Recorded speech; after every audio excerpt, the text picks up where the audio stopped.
একটি ছাত্র জনতার রক্তাক্ত গণ অভ্যুত্থানের মধ্য দিয়ে ডক্টর মোহাম্মদ ইউনূসের নেতৃত্বে একটি সরকার, অন্তর্বর্তীকালীন সরকার গঠিত হওয়া এবং এই সরকারের 6 মাস অতিক্রম হয়েছে ইতিমধ্যেই। রাজনৈতিক অঙ্গনে নানা চ্যালেঞ্জ মোকাবেলা করে এই সরকারকে সামনের দিকে এগুতে হচ্ছে এবং এই সরকার যতগুলো প্রশ্নের মধ্যে আছে এর মধ্যে একটা হচ্ছে যে আগামী জাতীয় সংসদ নির্বাচন কখন হবে, কিভাবে হবে, এই নিয়ে রাজনৈতিক দলগুলোর একটা বড় ধরনের প্রশ্ন সরকারের কাছে আছে। আমরা গত কয়েক মাস আগেও এই নিয়ে সরকারের যিনি প্রধান তার স্পষ্ট বক্তব্যের আগে উপদেষ্টাদের কাছ থেকে একাধিক উপদেষ্টার কাছ থেকে একাধিক রকমের বক্তব্য আমরা শুনেছিলাম এবং সেই সব বক্তব্যের পরিপ্রেক্ষিতে সরকারের পক্ষ থেকে এটিও স্পষ্ট করা হয়েছিল, বিশেষ করে প্রধান উপদেষ্টার যে প্রেস উইং আছে সেখান থেকে বলা হয়েছিল যে এইসব বক্তব্য উপদেষ্টাদের নিজস্ব কথা, এই নির্বাচনের কখন হবে, কিভাবে হবে সেটি আমাদের প্রধান উপদেষ্টাই যথাসময়ে বলবেন।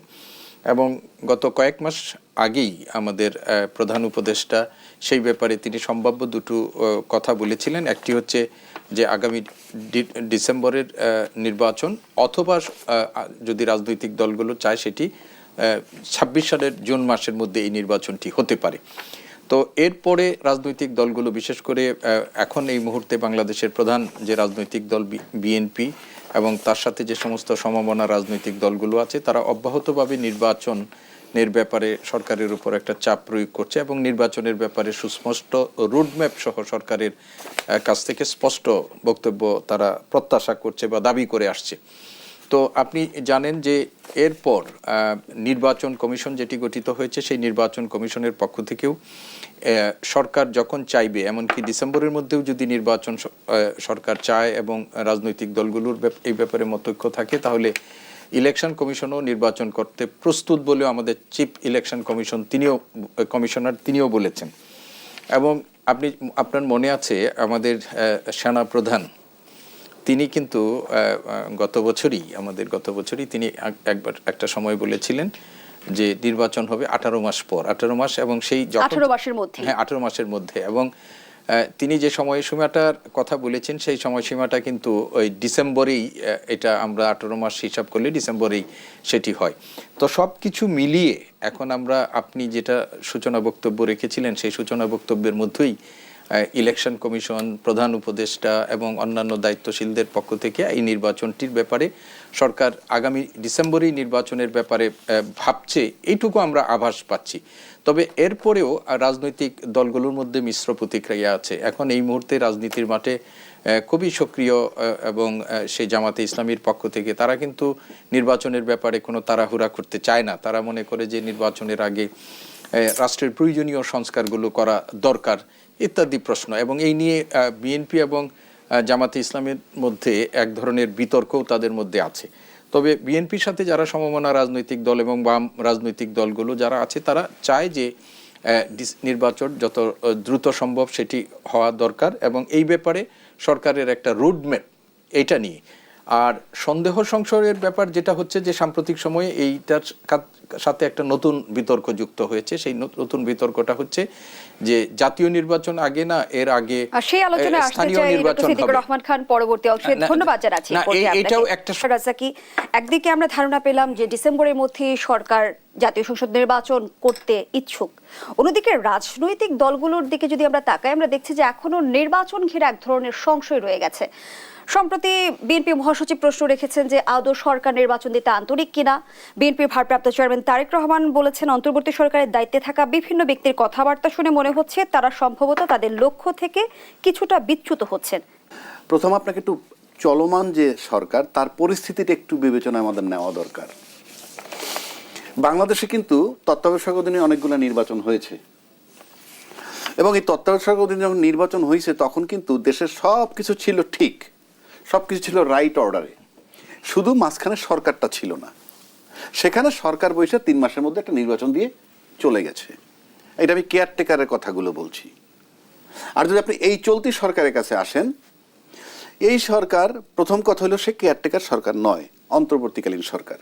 দ্বিতীয় কথা হলেই এই সরকার যখন আসছে তখন পুলিশ নাই, পুলিশ 3 ভাগ। 3 ভাগে কি? 1 ভাগ পলাতক, 1 ভাগ যোগ দেয়নি, আর 1 ভাগ যোগ দিছে, তারা ইনঅ্যাক্টিভ। বাইতুল মাল খতিব পালাই গেছে, বাংলাদেশ ব্যাংকের গভর্নর পালাই গেছে, ওয়াসার এমডি পালাই গেছে, বিচারপতিরা চলে গেছে। এই যে একটা সিচুয়েশন, এবং তার পাশাপাশি আনসারের দাবি এইভাবে, মেডিকেল কলেজের দাবি, টিচারদের দাবি 150। আরেকটা বলছে যে নির্বাচন হোক আর সংস্কারের প্রস্তাব দেখবে নির্বাচিত সরকার। মানে নির্বাচিত সরকার যারা আসবে তারা কিন্তু সংস্কারের প্রস্তাবগুলো দেখবে। আচ্ছা, নির্বাচিত সরকার এসে যদি কথার কথা এই সংস্কার প্রস্তাবটাকে অ্যাপ্রুভ করে, মেনে নেয়, তাহলে এখন মানতে দোষটা কোথায়? আর আপনি যদি এখন না মানেন, নির্বাচনের পরে মানবেন, তার গ্যারান্টি কোথায়? তৃতীয় কথা হইল এই, যদি এটা যারা বলছে তাদেরকে যদি বলা হয়, যারা এটার পক্ষে যে আগে সংস্কার হোক, তারা যদি বলে আপনারা এনশিওর করেন যে এটা কিভাবে, এবং তারপর যদি নির্বাচনে আসে জয়লাভ করে, তাহলে কিন্তু এই প্রেশারটা অটোমেটিক আসবে, এবং তারা কি খুব সহজে যে তারা ছাড়বে তা কিন্তু মনে হয় না। তৃতীয় দফায় আসেন আপনি, স্থানীয় সরকার নির্বাচন আগে না সংসদ নির্বাচন আগে, এটাও কিন্তু ওই 2 ভাগের মধ্যে আছে। 1 ভাগ বলছে স্থানীয় সরকারের নির্বাচনটা আগে হবে, আর 1 ভাগ বলছে যে না, জাতীয় সংসদ নির্বাচনটা আগে। এই যে লড়াইগুলো, এখন ধরেন নির্বাচন যথারীতি আপনার ইউনূস সাহেব দিয়ে দিল, আমি তর্কের খাতিরে ধরে নিলাম যে ডিসেম্বর মাসেই নির্বাচন দিল, অক্টোবরে তফসিল দিল, নির্বাচন 3 তারিখ দিল। এই 3 তারিখ দেওয়ার পরে কি হবে?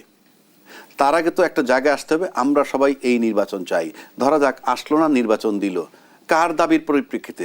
ঠিক আছে, যেটাই বৃহৎ অংশ মনে হয় বড় দল, তাদের দাবিতে যদি সংসদ নির্বাচনটা আগে দেওয়া হয়, তাহলে যদি আরেকটা ভাগ যে রয়েছে তারা বলতেছে আমরা স্থানীয় সরকার নির্বাচন আগে চাইছি, কাছে আমি নির্বাচন করতে দিব না। সেই সঙ্গে আমরা গণঅভ্যুত্থানের নেতৃত্ব দেওয়া ছাত্রদের পক্ষ থেকে যে দাবি শুনতে পাচ্ছি যে আওয়ামী লীগের বিচার করতে ব্যর্থ হলে সুষ্ঠু নির্বাচনও সরকার ব্যর্থ হবে, আওয়ামী লীগের বিচার না হলে জনগণ আইন নিজের হাতে তুলে নিতে পারে, সেক্ষেত্রে দেশে গৃহযুদ্ধের শঙ্কার কথা বলছেন তারা।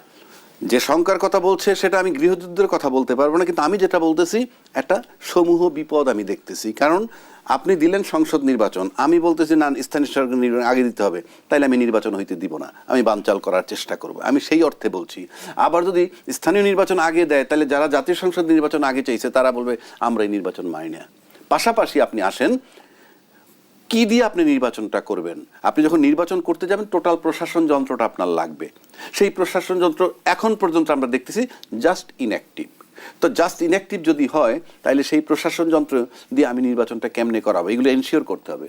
তৃতীয় কথা হইল, আমি বিভিন্ন টকশো বলি বা ইউটিউব দেখি, আমি এই সরকারের ব্যর্থতা দেখি। মানে আমি ব্যর্থ বলছি না, আমি বলছি সবাই বলে সে ব্যর্থ।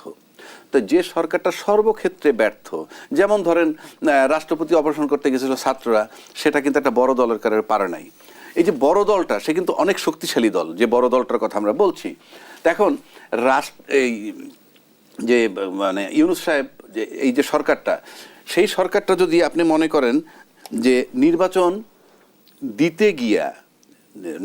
দিতে গিয়া যদি সে একটা কঠিন পরিস্থিতির মুখোমুখি হলে, এগুলো সমাধান না করে নির্বাচনটা দিবেন কেমনে? প্রশাসন নাই, কিচ্ছু নাই, তাহলে নির্বাচনটা কন্ডাক্ট করবে কি? 1 2 যেই ইউনূস সর্বক্ষেত্রে ব্যর্থ বলে মনে হইতেছে, সবাই বলছেন, আমার কাছে অনেক দিকে তার সাফল্য আছে, সেটা ভিন্ন কথা, আজকে যেহেতু সাবজেক্ট সেটা না। তাহলে আপনি ইউনূস সাহেব যেহেতু সব দিক থেকে ব্যর্থ, উনি একটা সাকসেসফুল নির্বাচন দিবেন, খুব সুন্দর একটা নির্বাচন করবেন, এইটা আমি গ্যারান্টি কি? আমি এই গ্যারান্টি কিভাবে নেই? মানে যাকে আমি সর্বক্ষেত্রে ব্যর্থ বলতেছি, সে শুধু একটা কাজই ভালো পারবেন, সেটার গ্যারান্টি আমার কাছে কি? নাকি নির্বাচনটাই আমার কাছে জরুরি? 1 2 যারা নির্বাচনের আগে সংস্কার এবং বিচার চায়, সংস্কারটা আমি জানি না, কিন্তু বিচারটা আমার কাছে গুরুত্বপূর্ণ। এই কারণে আপনি যদি কথার কথা বলছি, আজকে নির্বাচিত সরকার চলে আসে, আর যদি সেই বিচার না হয় কোনো কারণে, কারণ আমরা বিচারটা যদি দলমত নির্বিশেষে একত্র হই, এই বিচারটা আমরা সবাই চাই, তাহলে এটা করতে বাধা দেওয়ার কোনো কারণ নাই, বা ডিলে হওয়ারও কারণ নাই, বা ডিলে হইলেও মেনে নেওয়া উচিত। তো আমি যদি এই বিচারগুলো না করতে পারি, এবং পরবর্তী সরকার আসার পর ইউনূসের চেয়ে মেরুদণ্ডওয়ালা সরকার আসে কিনা আমার সন্দেহ আছে। যদি অন্য কোনো সরকার সেই বিচারটা করতে না পারে, তাহলে কিন্তু সেই লুটতরা, সেই ব্যাংক লুট, কিংবা সেই আয়নাঘর, কিংবা সেই জিনিসগুলা যারা করেছিল, তারা কিন্তু একটা বাহবা পেয়ে যাবে, এবং সেই একই পথে অনেকেরই তখন হাঁটতে হবে। কেননা যদি আজকে এমন একটা সরকার আসে এবং তার বিচার করতে না পারে, তাইলে কিন্তু তারা ভাববে যে বিচার যেহেতু আর করতে পারছে না, তারা কিন্তু আর বসে থাকবে না।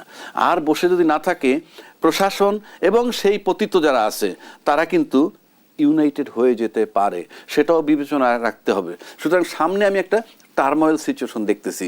খুব সহজে নির্বাচন একেবারে নিশ্চিত ইউনূস সাহেব দিলেই হয়ে যাবে, এ ব্যাপারে আমার যথেষ্ট সন্দেহ আছে। এক, আর দুই, ইউনূস সাহেবের কোনো কমিটমেন্ট নাই। কমিটমেন্ট নাই কোনটা? সে যে কমিটমেন্ট নিয়ে আসে সেটা কি? সে একটা সুস্থ গণতন্ত্র দিতে চায়, সে সংস্কার দিতে চায়, সে বিচারটা করতে চায়। সেটা যদি আমরা শান্তিপূর্ণভাবে করতে না দেই, তাহলে তার কিন্তু রাজনৈতিক কোনো কমিটমেন্ট নাই। He is not answerable two anybody. চলে যাবে, আসছিলাম, বলছিলাম, শোনো নাই, চলে গেলাম। তখন পরিস্থিতিটা কি হবে সেটা প্রত্যেকের মাথায় রাখা উচিত।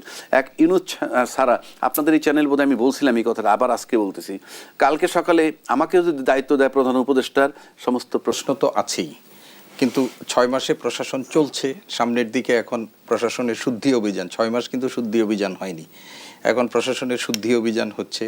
শুদ্ধি অভিযানের মধ্য দিয়ে আমরা আরও কিছুদিনের মধ্যে লক্ষ্য করব যে সরকার কোন লেভেল পর্যন্ত এই শুদ্ধি অভিযান তারা পরিচালনা করবেন, বা প্রশাসন পুনর্গঠনের জন্য তারা কি ধরনের সুযোগ কার্যকর ব্যবস্থা গ্রহণ করবেন। এখন যেটি আপনি বলছিলেন যে সংস্কার কমিশন, আমাদের 6টা সংস্কার কমিশন রিপোর্ট দিয়েছে, আরও কয়টা সংস্কার কমিশন গঠিত হয়েছিল, সেই সংস্কার কমিশনগুলোর অবস্থা কি আমরা কেউ জানি না, এখন কোনো আলোচনার মধ্যেও নাই। এগুলোর কর্মতৎপরতা কি আছে সেটাও আমরা জানি না। এখন সংস্কার নিয়ে আমাদের যেটি হয়েছে, ধরেন বিরোধী দলগুলো বা অন্য রাজনৈতিক দলগুলো সংস্কার নিয়ে, সরকারের পক্ষ থেকেও কিন্তু বলা হচ্ছে না এখন পর্যন্ত যে আসলে সরকার কোন পর্যন্ত সংস্কার করতে চায়, কি সংস্কার করতে চায়, তাদের সংস্কারের লক্ষ্য কি।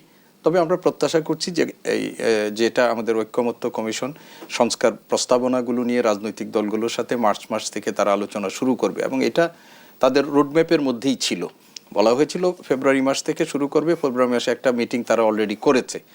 তো এই রাজনৈতিক দলগুলোর মধ্যে আপনি সংস্কার বলেন, নির্বাচন বলেন, যে কিছুই বলেন না কেন, আমাদের যদি মিনিমাম একটা রাজনৈতিক ঐক্যমত সমঝোতা যদি না হয় আমাদের ক্রিয়াশীল রাজনৈতিক দলগুলোর মধ্য দিয়ে, তাহলে কিন্তু কোনোটাই সম্ভব না। আমরা অবশ্যই চাই যে একটা গ্রহণযোগ্য নির্বাচন বাংলাদেশে হোক, কেননা গণতান্ত্রিক ব্যবস্থার মধ্যে নির্বাচন ছাড়া অন্য কোনো পদ্ধতি এবং পন্থা অবলম্বনের মাধ্যমে আপনি ক্ষমতা হস্তান্তরের কোনো পথ নেই। বলতে পারেন যে এই একটা অভ্যুত্থানের মধ্য দিয়ে ক্ষমতা হস্তান্তর হয়েছে, আমরা তো চাই না এই ধরনের অভ্যুত্থান বারবার হোক। গণতন্ত্রকে প্রাতিষ্ঠানিক রূপ দিতে হলে আপনার একটা নির্বাচনী ব্যবস্থা তৈরি করতে হবে, এবং সেই জন্য একটা নির্বাচন, বাংলাদেশে যেহেতু নির্বাচন ব্যবস্থাকে ধ্বংস করে দেওয়া হয়েছে, সেটার জন্য একটা সংস্কার লাগবে। এবং এই সংস্কারগুলো কিভাবে করা হবে, কতদূর করা হবে, সেটা এখন আমাদের সামনে প্রশ্ন। এবং এই প্রশ্ন নিয়ে যেহেতু রাজনৈতিক দলগুলোর সাথে সরকার আলোচনায় বসছে, সেই আলোচনার পরিপ্রেক্ষিতে একটা পথ এবং পন্থা এটা বের হয়ে আসবে যে কোন ধরনের হয়। হয়তো সব দল সব কিছু মেনে নিবে এরকমটা না, কিন্তু বিএনপি রাজনৈতিক দল হিসাবে তাদেরও তো একটা সংস্কার পরিকল্পনা আছে, এবং সেই সংস্কার পরিকল্পনার তাদের যে সমস্ত বিষয়গুলো তারা সংস্কার চেয়েছিল, সেই সংস্কারগুলোরও অনেক কিছু এই বিভিন্ন কমিশনের সংস্কার প্রস্তাবনার মধ্যে দিয়ে আছে। ফলে একটা নির্বাচন করার জন্য একেবারে সংস্কার ছাড়া হয়ে যাবে সেই নির্বাচন, সেটা আমরা মনে করি না। এবং এটা কোনো রাজনৈতিক দলও দিন শেষে বলছিলেন ডক্টর সিদ্দিকুর রহমান খান, আমরা প্রথম থেকেই দেখছি যে সংস্কারের বিষয়টি আলোচনার টেবিলেই আটকে আছে, সেরকম অগ্রগতি আমরা দেখতে পাচ্ছি না। রাজনৈতিক অনৈক্যের কারণেই কি এমনটি হচ্ছে? না, আপনি দেখেন সংস্কারের এটা আমাদের কাছে এই একটু আগে উনি যেটা বলেছিল, এই সরকারকে তো অনেক কিছু ফেস করে সামনে যেতে হয়েছে, এবং তারা সংস্কার কমিশন গঠন করেছে, 6টা সংস্কার কমিশন প্রস্তাবনা দিয়েছে। এই প্রস্তাবনার আংশিক আমরা জানতে পেরেছি, পুরো আমরা এখনো জানি না। সেগুলো আনুষ্ঠানিকভাবে প্রকাশিত হবে, জাতীয় ঐক্যমত্য কমিশন গঠন হলো, জাতীয় ঐক্যমত্য কমিশন হবে জুলাই চার্টার। এবং আমি ব্যক্তিগতভাবে মনে করি যে ছাত্ররা যে জুলাই চার্টার যেটা শহীদ মিনারে ঘোষণা করতে জাতির জন্য হতো, এটা খুবই একটা ড্যামেজিং ব্যাপার। সরকার সেটা উপলব্ধি করেছে। ছাত্ররা যেদিন ঘোষণা দিয়েছে সেই দিনই সরকার বলেছে এগুলো ছাত্রদের ব্যাপার, আমাদের সাথে এর সাথে কোনো সংযোগ নেই। সরকারের পক্ষ থেকে বলা হচ্ছে যে জুলাই চার্টার নিয়ে আমরা সব রাজনৈতিক দলের সাথে আলোচনা করেই আমরা একটা চার্টার তৈরি করব এবং সেখানে একটা মিনিমাম রাজনৈতিক ঐক্যমতের ভিত্তিতে করবে এবং এটি করার অধিকারও সরকারেরই। এবং যদি আপনি সেই দিন হয়ে যেত তাৎক্ষণিকভাবে যেদিন শেখ হাসিনার পতন হয়েছিল, সেইটা একটা ভিন্ন পরিস্থিতি, ভিন্ন প্রেক্ষাপট হতো।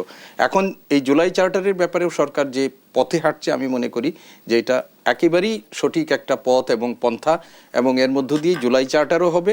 এবং সংস্কারের ব্যাপারেও আমি একটু আগে বলেছেন যে অক্টোবরের মধ্যে যদি একটা নির্বাচনী, ডিসেম্বর সরকার যেটা চিন্তা করছে সেটা যদি নিয়ে যায়, তাহলে আপনি আমরা যে সময় পাবো, আমাদের সেই সময়ের মধ্যে মৌলিক কতগুলো সংস্কার আমাদের সম্পন্ন আপনি বিচার করবেন। এবং বিচার, উনি আইনের মানুষ, আমরা এটা কালকে চাইলেই আপনি বিচার করে ফেলতে পারবেন না। আপনি আন্তর্জাতিক অপরাধ ট্রাইব্যুনালে কতগুলো ট্রায়াল শুরু হয়েছে এবং সেইগুলোর জন্য পর্যাপ্ত ওরা অপেক্ষা করছে, অনেক তো পুলিশি প্রতিবেদনই আসতেছে না, সেইগুলোর জন্য আমাদের একটা সময় লাগবে। এবং এই সরকার একেবারে সব বিচার করে ফেলতে পারবে এখনই, বা এটা তো কয়েক বছরও লাগতে পারে।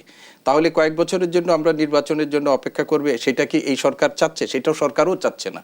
সরকার চাইবে যে মূল যে বিষয়গুলো, বিচার থেকে শুরু করে আমাদের সংস্কারের যে মৌলিক বিষয়গুলো আছে, সেইগুলো তারা সম্পাদন করবেন এবং সেইগুলো একটা রাজনৈতিক সমঝোতার ভিত্তিতেই তারা করবেন। আর আমি ব্যক্তিগতভাবে মনে করি যে ডক্টর ইউনূস এমন হবে না, উনি যেটা বলছেন যে উনি চলে যাবেন, এরকম যে জাতির একটা ক্রান্তিকালে উনি দায়িত্ব নিয়েছেন, জাতিকে আবার একটা ক্রান্তিকালের মধ্যে ফেলে দিয়ে যাওয়ার মতো মানুষও উনি নাই। আমি মনে করি যে উনি রাজনৈতিক দলগুলোর সাথে একটা ঐক্যমত্য এবং সমঝোতা তৈরির মাধ্যমেই তিনি ভবিষ্যৎ কর্ম পরিকল্পনা গ্রহণ করবেন। এখন আমি যেটা এইটুকু আরেকটা জিনিস আমি বলতে চাই, সেটা হচ্ছে যে স্থানীয় সরকার নির্বাচন এবং জাতীয় নির্বাচন নিয়ে যে সমস্ত বিতর্ক, সেই বিতর্কগুলো একটা সময়ে রাজনৈতিক দলগুলো নিজেদের মধ্যে আলাপ আলোচনা করে এগুলো সুরাহা করবেই তারা, এবং প্রত্যেক রাজনৈতিক দল নিজের স্বার্থেই সেটি করবে। অ্যাডভোকেট আবু হেনা রাজা, কি আগের সেই প্রশ্নটি আপনার কাছে রেখে গিয়েছিলাম যে রাজনৈতিক দলগুলোর মাঝে ঐক্যমত্য তৈরি না হলে ডিসেম্বরের নির্বাচন আয়োজন সম্ভব কিনা? না, ঐক্যমত্য তো দরকারই। ঐক্যমত্য দরকার হলে যে বললাম না, ওই যে একটা ডিভিশন তো হয়েই রয়েছে, কোন নির্বাচনটা আগে, সংস্কার আগে না নির্বাচন, এগুলো তো বিতর্ক আছেই। ইন এডিশন ঐক্যমত্যের ব্যাপার যেটা বললেন, ইউনূস সাহেব 2 দফায় 2টা কথা বলছে। একটা অনেকদিন, বেশ কিছুদিন আগে একটা ইন্টারভিউতে উনি বলেছিলেন যে রাজনীতিবিদরা ঐক্যমত্যের বিষয়ে যখন আমার সামনে এসে বসে, তখন আমার সাথে তারা ঐক্যমত্য পোষণ করে, কিন্তু এখান থেকে চলে যাওয়ার পর তাদের কি যে হয় আমরা জানি না, এক একজন এক এক স্ট্যান্ড নিয়ে নেয়।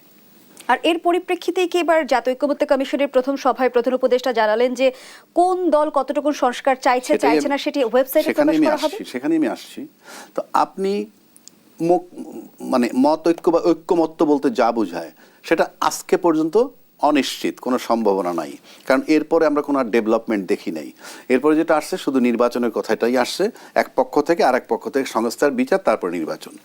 এরপরে আসেন আপনি যখন সংস্কারের কতগুলো বিষয় উপস্থাপন করা হয়েছে, অলরেডি তাদেরকে জানানো হয়েছে এবং তাদের সাথে তো আরও আলোচনা চলবে। সেখানে ইউনূস সাহেব ওই যে টিচাররা যেভাবে ক্লাস করা ঠিক সেইভাবে বলছে যে কিছু জিনিস তাদের সামনে উপস্থাপন করা হয়েছে এবং তারা কে কতটুকু সংস্কার চায়, কোনটা চায় না, এই টোটাল বিষয়গুলা উনি ওয়েবসাইটে দিয়ে দিবেন।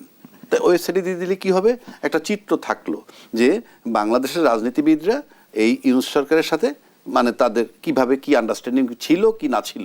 এইটা এই দুটাই কিন্তু আমার কাছে মনে হয় যে রাজনৈতিক দল যেগুলো আছে তাদের জন্য একটু ক্ষতিকর বলে আমি মনে করি। কেননা এই কথাটা কেউ চ্যালেঞ্জ করেনি যে আমার সামনে এসে বলে এক ঐক্যমত্য হয়, বাইরে গিয়ে অন্য কথা বলে। সে কারণে আমি এটাকে দিয়েছি। আবার আরেকটা কথা বলছি যে সরকার বলেছে সংস্কারের কথা, এবং সেই সংস্কার যদি যেটা উনি বলল যে কি বলে যে সরকার, আপনি কি একটা মারা গেছে, আমরা বিএনপির তরফ থেকে ফখরুল ইসলাম আলমগীর সাহেবের কাছে আমরা ডেটা পাইছিলাম 422 জন লোক তাদের মারা গেছে। ফাইন, 422 জন মারা গেছে এবং দল মত নির্বিশেষে সবাই আন্দোলনে ছিল। এখন আসেন আপনি সিম্পল এই জিনিসটাও চিন্তা করেন, 422টা জন মারা গেলে 422টা পরিবারের মায়ের কোল খালি হয়েছে, সেক্ষেত্রে তো আমার একটা জেদ কাজ করা দরকার যে বিচারটা খুব জরুরি দরকার, বিচারটার প্রতি গুরুত্ব দেওয়া দরকার। আচ্ছা, আর অভ্যুত্থানের কৃতিত্ব যারা চাচ্ছে তারা ছাত্ররা বলতে তারাই সমন্বয়ক বা যারা আছে। আমি এখানে একটা জিনিস সিম্পল বলতে পারি, আন্দোলন কাকে বলে সেই জায়গাটা আগে যাইতে হবে। সেই আন্দোলনটা কিভাবে আমরা নিছি, আন্দোলন যদি এই হয় যে আমরা আন্দোলন করতেছি, মাঠে নামছি, নামার পর এসে রিপোর্ট করলো যে গুলি মারছে এবং সাউন্ড গ্রেনেড হয়েছে প্রচণ্ড, আমরা চলে আসছি, এটা গেল একটা আন্দোলনের রূপ। আরেকটা আন্দোলন, ছাত্ররা যখন 36 তারিখে আন্দোলন করে 36শে জুলাই পর্যন্ত, তখন পুলিশের ভার্সনটা স্বরাষ্ট্রমন্ত্রীকে বলে মারিয়াডা মরেয়াডা বাকি ডিশ হরে না। আপনার দুইটা জিনিস পার্থক্যটা আপনাকে বুঝতে হবে। একটা হলো সাউন্ড গ্রেনেড এবং গুলি আমরা চলে আসছি, আর একটা হলো কি মারিয়াডা মরেয়াডা বাকি ডিশ হরে না। তার মানে কি? ফার্ম ডিটারমিনেশন, তারা জীবন দেওয়ার জন্য প্রস্তুত ছিল, সেই রাইট হোক রং হোক। তারপরে যদি আসেন যে এখন আসেন কৃতিত্ব দাবিদার কার, ঠিক এই মুহূর্তে কল্পনা করেন, হাইপোথিসিস, শেখ হাসিনা যদি ক্ষমতা আসে এই মুহূর্তে, আবার আওয়ামী লীগ, এটা কিন্তু কাল্পনিক, আসলে বিপদগ্রস্ত হবে কারা? কোন লোকগুলো বিপদগ্রস্ত হবে? আপনি আমি সবাই বুঝি। পার্টি কিন্তু এখন পর্যন্ত আত্মপ্রকাশ করেনি। ইনফ্যাক্ট কোনো দলের নাম আমরা পেয়েছি? আমরা কিন্তু কোনো দলের নাম পাই নাই। বাংলাদেশে কিন্তু কিংস পার্টি বলতে কি বোঝায় সেই সংজ্ঞাটা আগে যেতে হবে। কিংস পার্টি বলতে বোঝায় ওইটা যিনি ক্ষমতায় থেকে একটা দল করবেন এবং সেই দলটার প্রধান হবেন যারা ক্ষমতা আছেন তাদের ভিতরে যে প্রধান, অতীতে যেগুলো কিংস পার্টি যেভাবে হয়েছে। সুতরাং এখানে এখন পর্যন্ত কোনো পার্টিই হয় নাই, এখন পর্যন্ত নাম হয় নাই, নিবন্ধন হয় নাই। তারপরে আমরা বলবো পার্টিটা কিংস পার্টি নাকি, তার আগেই আমরা বলতেছি কি আসলে আমরা খুব অস্থির চিত্তের এবং আমরা মনে খুব ইনডিসিশনে ভুগি, যে আমরা কখন কোথায় কি বলতেছি, আমাদের ইনডিসিশনে যথেষ্ট। সুতরাং খুব স্থির চিন্তা করে শান্ত মাথায় চিন্তা করতে হবে। আর রাজনীতির মতৈক্য, নির্বাচন যদি সুস্থ নির্বাচন পাইতে হয়, নির্বাচন ইউনূস সাহেবের কাছ থেকেই নিতে হবে। ইউনূস সাহেব যদি নির্বাচন না দেন তাহলে কিন্তু তৃতীয় একটা পক্ষ আবার আসবে ক্ষমতায়, কারণ যারা নির্বাচন চাচ্ছে তারা ক্ষমতায় বসতে পারবে না, তাদের প্রক্রিয়া নির্বাচনের মাধ্যমেই। সুতরাং নির্বাচন নিতে হবে ইউনূস সাহেবের কাছ থেকেই। ইউনূস সাহেবের কাছ থেকে আবারও বলছি নিতে হবে। যদি ইউনূস সাহেবের কাছ থেকে নির্বাচন আপনারা না নিতে পারেন এবং সে যদি ব্যর্থ হয়, চলে যায়, উনি বলছে চলে যাবে না, আই ড্যান ভাবেই বলেছিলেন যে এটা এখানে কোনো ভূমিকা ছিল না। এখন তিনি আবার বলছেন 29 মিলিয়ন ডলার কোথায় দিয়েছেন, কাদেরকে দিয়েছিলেন, উগ্র বামপন্থীদের দিয়েছিলেন। এখন এটার ব্যাখ্যা উনি দিতে পারবেন। এবং যুক্তরাষ্ট্রের ডোনাল্ড ট্রাম্প, তিনি, আমি তাকে প্রতি শ্রদ্ধা রেখেই বলছি যে অনেক সময় অনেক কথা তিনি বলেন এবং সেই কথাগুলো নিয়ে এখন রাজনীতির মাঠে আমাদের দেশেও আলোচনা হচ্ছে। এগুলো আরও চুলচেরা বিশ্লেষণ সেগুলো হবে, হওয়ার পরিপ্রেক্ষিতে হয়তো দিবেন। আমি যে প্রসঙ্গটি আপনি একটু আগে উনি বলছিলেন যে বাংলাদেশের রাজনীতিতে যে এখন আমরা যে পরিস্থিতির মধ্যে আছি, ডোনাল্ড ট্রাম্পের এই বক্তব্যের চেয়ে আমাদের অভ্যন্তরীণ রাজনীতিতে যে বিষয়গুলো চলছে সেইগুলো এখন খুব গুরুত্বপূর্ণ। আপনি একটা নতুন রাজনৈতিক দলের কথা বলেছেন, সেই রাজনৈতিক দল সামনের দিকে আমাদের আসবে এবং এই সপ্তাহেই আমরা এই রাজনৈতিক দলের আত্মপ্রকাশ দেখব। আমি মনে করি যে গণতান্ত্রিক ব্যবস্থায় এই ধরনের রাজনৈতিক দলের আত্মপ্রকাশকে সকলকে ওয়েলকাম করা দরকার এবং সেই রাজনৈতিক দল আসবে, তাদের কর্মসূচি নিয়ে জনগণের কাছে যাবে। জনগণ কিভাবে তাদেরকে গ্রহণ করবেন, মানুষ তাদেরকে কিভাবে গ্রহণ করেন, রাজনৈতিক দলে বাংলাদেশে কিন্তু মেরুকরণ হয়ে আছে। সেই মেরুকরণ থেকে আপনি একটা রাজনৈতিক দল, এই নতুন পরিস্থিতি কিন্তু একাধিক রাজনৈতিক দল আত্মপ্রকাশ করছে, কিন্তু আমরা যেটার জন্য অপেক্ষা করছি সেই রাজনৈতিক দল আর অন্য অনেকগুলো পরশুদিনও একটা রাজনৈতিক দলের আত্মপ্রকাশ হয়েছে বাংলাদেশে। তো এক না, এটা একটু ভিন্ন এবং মানুষের রাজনৈতিক অঙ্গনের যারা রাজনীতির সাথে যুক্ত আছেন তাদের যেরকম কৌতূহল আছে, আগ্রহ আছে যে শেষ পর্যন্ত কি হতে যাচ্ছে, কিভাবে সেই রাজনৈতিক দল গঠিত হচ্ছেন, নেতৃত্বে কারা থাকছেন, সেইগুলো নিয়ে যেমন প্রশ্ন আছে, আমাদেরও আগ্রহ আছে। আমরা এই বাংলাদেশে 54 বছরে অনেক রাজনৈতিক দলের মানে কি বলি যে আবির্ভাব দেখেছি, অনেক রাজনৈতিক দল গঠন হয়েছে। রাজনীতির মাঠে এমন সব ব্যক্তিদের দ্বারা রাজনৈতিক দল গঠিত হয়েছে, কিন্তু শেষ পর্যন্ত কিন্তু অনেক রাজনৈতিক দলকেই শেষ পর্যন্ত রাজনীতির মাঠে মানে টিকে থাকতে আমরা দেখিনি। আমরা এরকম চাই না। যারা এখন এই অভ্যুত্থানে যারা নেতৃত্ব দিয়েছেন, তারা রাজনৈতিক দল যেটা গঠন করেছেন, সেই রাজনৈতিক দল তারা বলছেন নেতা নির্ভর না, কিন্তু নেতা যে বাংলাদেশের ট্রেডিশনে গুরুত্ব